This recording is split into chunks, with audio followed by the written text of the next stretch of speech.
In a world where there's so much self-induced isolation, with people having their faces glued to the screen of a smartphone, conventional ways of developing teams don't work anymore. So stick with me, because in this week's episode, I want to continue our conversation around teamwork and help you to understand the main areas to focus on.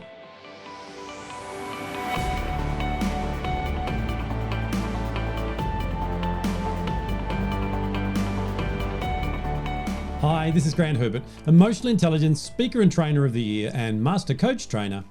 And today I want to continue our conversation around teamwork and collaboration in the fourth quadrant of social and emotional intelligence relationship management by unpacking with you the 4 pillars of teamwork. Over the last couple of weeks, we have been looking at this competency of teamwork and collaboration, and we've been unpacking things like the formation of a team. We've looked at the fact that there are, in fact, I in team, and that's the individuals that make them up. And we've looked at the basics of doing things like forming a charter and putting things in place that, as we go through each stage of evolution, will help us to grow and to develop a team that gets the results that we want without all the stress and conflict. So what I want to do today is continue that journey by putting some practical steps in place so that you can go from that team that might have just formed or could be in that storming stage so that you can develop a performing team. This ever-changing, fast-paced VUCA world that we work in, where there's volatility, uncertainty, complexity, and ambiguity, means that we need to take a different approach to develop our teams.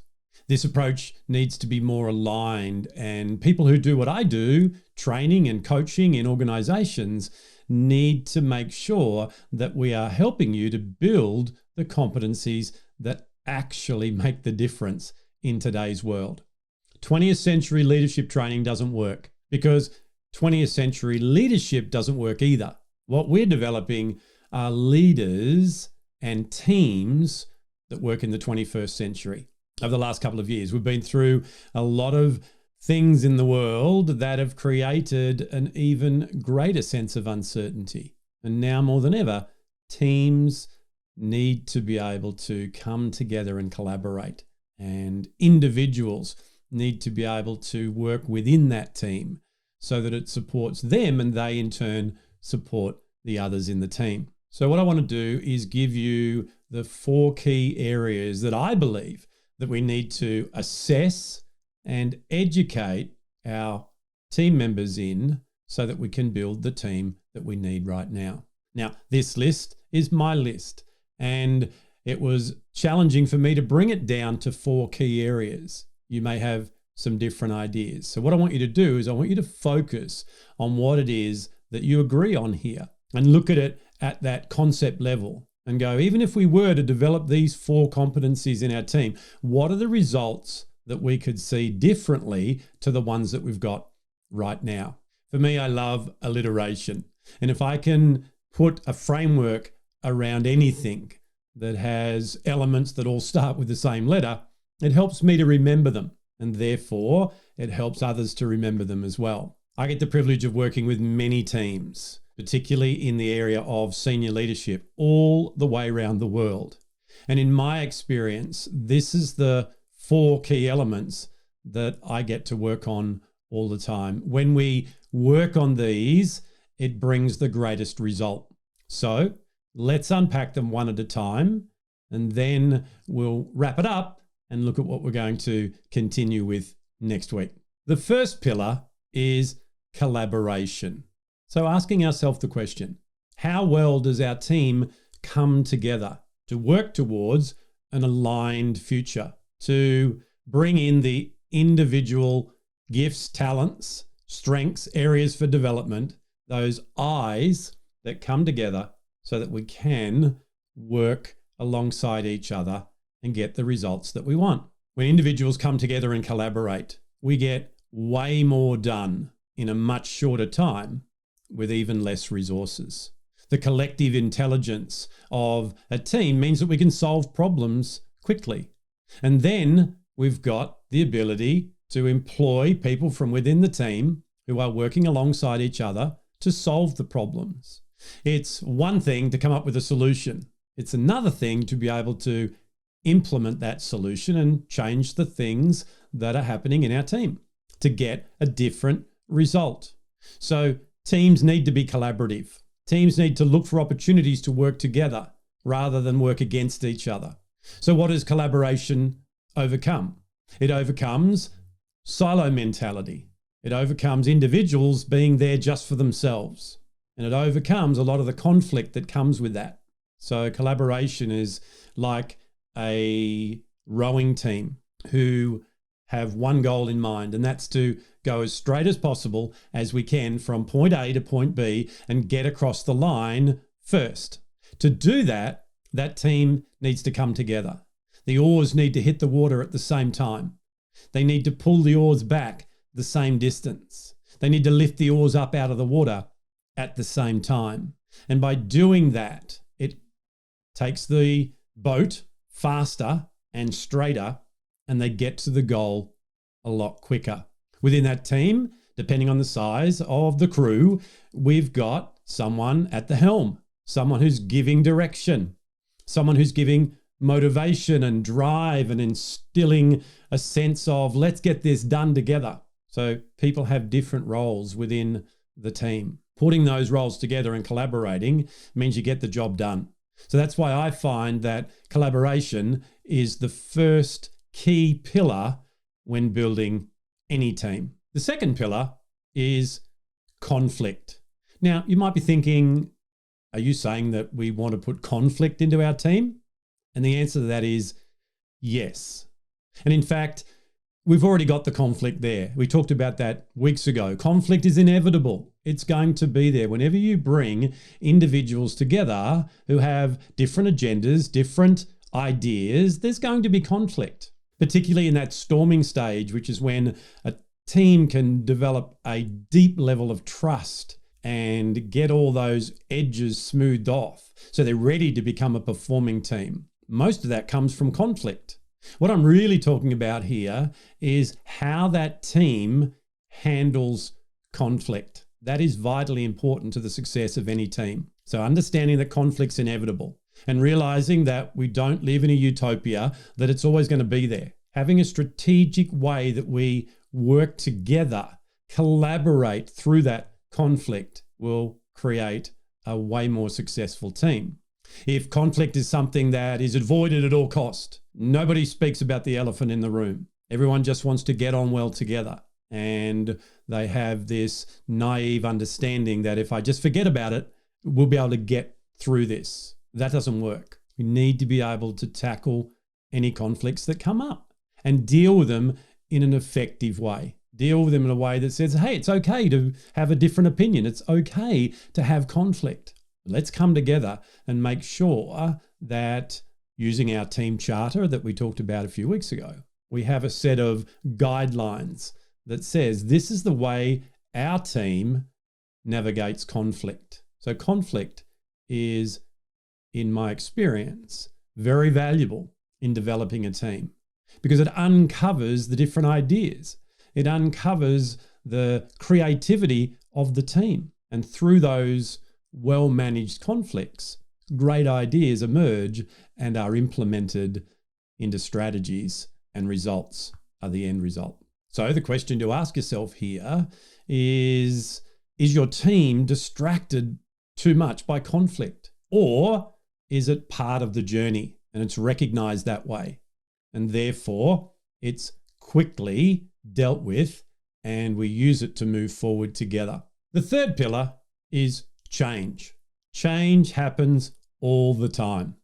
And in fact, change, once again, which is looked at negatively by a lot of people in teams, is a good thing. Can you imagine a team getting to that performing stage without change? Realizing that change is inevitable once again and necessary means that we will shift, we'll adjust. Self-awareness will go beyond just knowing to doing something about it. So change is a vital component for a team to be able to go from forming, storming, into performing. The first thing we need to do is shift the mindset around change. Change is good. Change is healthy. And once again, just like with conflict, it's not so much the what, but the how that brings the success here. How do we navigate change? Firstly, how do we look at change? Do we see it as an opportunity for us to grow closer together? Do we see it as an opportunity for us to overcome and therefore strengthen our team? Or do we see it as something that's getting in our way? And oh no, not another change. Now those changes aren't just external. Those changes are from within the team as well. We talked about last week that teams adjourn or they reform, transform, and people come in and out of the team. How we manage that change as a team, how we look at it, how we navigate it will definitely be a big indicator of whether or not that team is going to be able to perform at the sustainable high level that they need to today. And the fourth pillar of teamwork is communication, whether it's in that collaboration, whether it's in the conflict or the change. Communication is what brings it all together. Communication is something that's been talked about for many, many years. And it's one of those staple training elements of any program in leadership and in teamwork. However, we need to look at communication in a slightly different way. We need to not just look at the individual communication or the communication of a leader to their people. We need to look at communication from the team as a whole. How does that team communicate? How do they come together in any situation and be heard? And that obviously comes from the individual abilities in everyone that's in the team being able to learn how to actively listen, how to give feedback, how to communicate, all those practical skills that we deal with in self-management. However, when they all come together, that sweet sound that comes from a team which is working like clockwork, which is well performing, which communicates and cuts through all the noise of all the distraction and all the problems and challenges that others are going through in the world, that their competitors are focused on rather than moving through, means that a team can become so strong that they are resilient. And as change continues to happen, they communicate their way through it. Communication is so important for the success of any team, whether that's communicating up, across, down, or out to the world, to our customers, to our suppliers. Communication is what brings that all together. So the question to ask here is, how is your team communicating? Do they give each other feedback? And if they do, how is that received and dealt with? Do people speak up when they need to? Are they encouraged to do that? Or are they stifled whenever they speak in a meeting? So therefore, they never say anything again. Communication is one of the 4 key pillars of teamwork. Education in these 4 pillars of teamwork is crucial for any organization who wants to have teams who are progressive, moving through stages, changing, shifting, transforming, reforming, storming, or back to norming. These are the pillars that when focused on, you will get a greater return on your investment. This education starts with awareness. So what I encourage you to do is, if you're leading a team or a member of a team, then take yourself through this process of audit and go, how do we handle conflict? Do we collaborate well together? Change is something that we look at how, and how do we communicate with each other? These are the questions that will help you to understand where your team is right now. So whether they're at forming, storming, norming, or performing, these are still 4 areas that you can look at right now and assess, okay, what do we need to work on? So it starts with awareness, and then change comes through implementation of different strategies to the ones that you might be using right now. A lot of times that's what I get called in to do, is to do that process of evaluation and then to get people engaged in what needs to be done differently before the education process, and then to have that wrapped up in empowerment where I can provide an element of support and accountability to help that team to grow incrementally in those 4 key areas. So where is your team right now? Is it time for you to look at these 4 elements a little bit more seriously so that you can go through the next stage that your organization is going through right now with a greater level of confidence and commitment towards what it is that you're wanting to achieve? Well, that's it from me for another week. Join me again next week as we continue this conversation around teamwork and collaboration by helping you to establish your own team charter. I'll see you then.